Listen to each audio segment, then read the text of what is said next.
This might be the craziest burger I've ever made.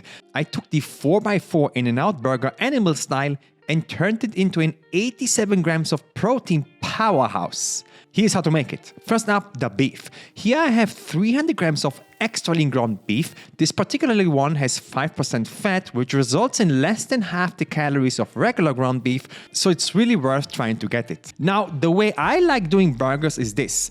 Place a plate on a scale, rip off one portion of meat and weigh it. We are making 4 beef patties, so that is 75 grams per patty. After that, I simply roll the meat into a small meatball instead of already forming a patty. I will show you why in just a second here, and don't forget to press the 0 button on the scale afterwards, and then repeat this step with all of the meat until you have 4 meatballs. On top of that, I'm also preparing parchment paper. Just cut yourself 4 rectangular pieces of paper. This will make it easier making patties in the pan. Next up is the cheese, and here I have 4 slices of regular American cheese. These have 50 calories and 4 grams of protein per slice, so try to find a melting cheese with similar macros. There is also melting cheese with even fewer calories than this one. Next is the sauce, and I tried to replicate the animal style sauce from In-N-Out, and this one turned out quite good in my opinion. First, I'm going to dice 50 grams of dill pickles into very small pieces, and instead of adding them directly onto the burger, I will toss them into a glass and combine with the sauce. The base of the sauce will be 15 grams of light mayonnaise. It's really worth searching for this condiment. It has less than a third of the calories of regular mayo. Also, in case you run out of mayo like me, you can cut this open with scissors and then spoon the rest out of it. There's always 1 or 2 tablespoons on the edges that don't come out when squeezing. Next is 10 grams of zero added sugar ketchup, one of the lowest calorie condiments. I highly recommend it. And finally, add 5 grams of mustard, a couple of dashes of garlic powder, and a pinch of salt before giving this a stir and setting the glass aside.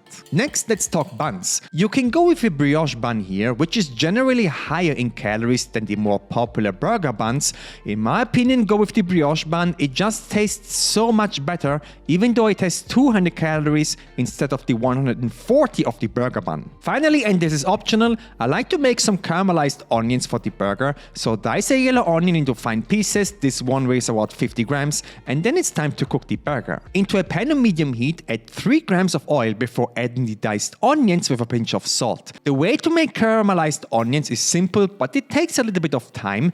Just keep stirring, and every 1 to 2 minutes, I'm going to add a splash of water and keep going.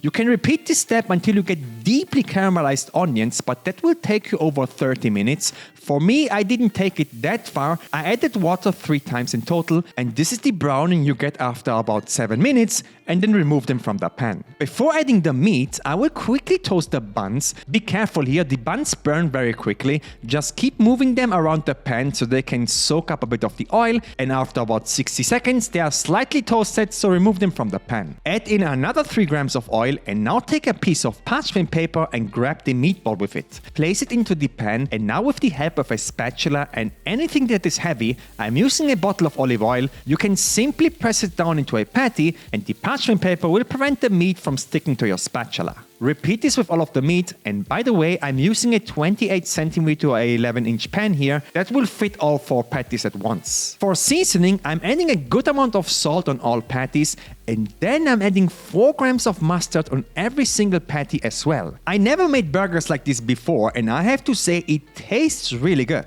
After about 90 seconds, flip all of the burgers, put 1 slice of American cheese on every patty, and now close the lid for about 30 seconds, and the steam inside the pan will melt the cheese. At this stage, everything is ready, so remove the pan from the heat, and then it's time to build this. Place the bottom bun on a plate and start with the sauce as the first layer, followed by, and this is optional, some sliced tomatoes and a little bit of shredded lettuce before adding the star of this burger, which is the 4 cheesy beef patties. Finally, top with the caramelized onions and close with the other toasted bun. And I mean, look at this absolute beauty.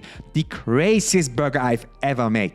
The entire thing comes in at 913 calories with 87 grams of protein. If you like this recipe, recipe, you need to check out my cookbook that helped over 10,000 people lose weight and keep it off. It's packed with over 250 recipes that are all specifically designed to help you lose weight while not even thinking about being on a diet. The best part is that I will constantly be updating the book with new recipes, and you get all updates for free once you've purchased it. The book has a rating of 4.9 out of 5. It can truly change your life. The link is in the description.